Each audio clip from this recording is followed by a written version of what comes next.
নমস্কার সবাইকে, আমার নতুন একটি ব্লগে আপনাদের সবাইকে স্বাগত জানাই।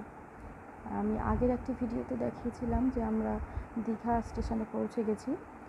দীঘা স্টেশনে পৌঁছে সেখান থেকে তো রাত 2টোর সময় পৌঁছে আমরা ওল্ড দীঘা সি বিচে বসেছিলাম।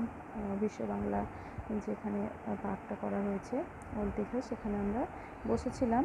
আর আমার হাজব্যান্ড আর বাকি আরও দুজন গেছিলেন হোটেল খুঁজতে, কারণ ওখানে সেদিন আমরা পৌঁছে যে কী হয়রানি হয়েছিল।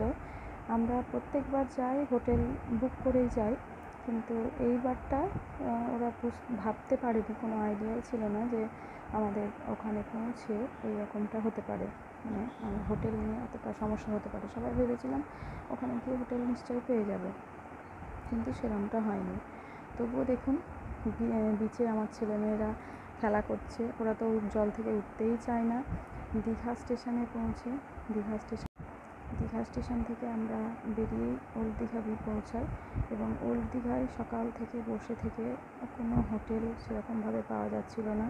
মানে পাওয়া গেলেও সেগুলো 4,000, 6,000, 8,000, মানে 7,000, যাকে যেরকম পাচ্ছে সেরকমটা নিচ্ছিল।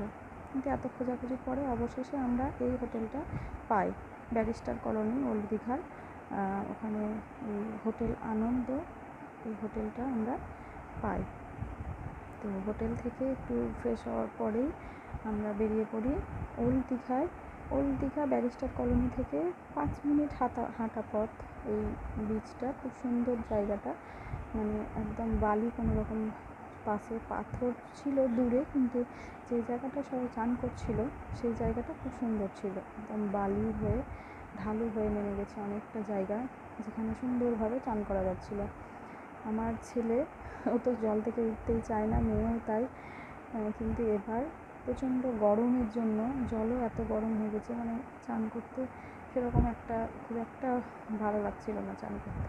তবুও বাচ্চা মানুষ যেহেতু, ওরা তো ওদের মজাটা করবেই, সেই জন্য ওরা বেশ খানিকক্ষণ এখানে চান করার পরে তারপর আমরা আবার হোটেলের দিকে পৌঁছাই। আমরা তো দেখুন, মেয়ে তো চান করছে, ছেলেও প্রায় উঠতে চাইছিল না, কিন্তু যেহেতু ঠান্ডা লেগে যাবে হয়তো সেই জন্য ওকে খুব বেশিক্ষণ মতো রাখিনি, তুলে নিয়েছিলাম জল থেকে।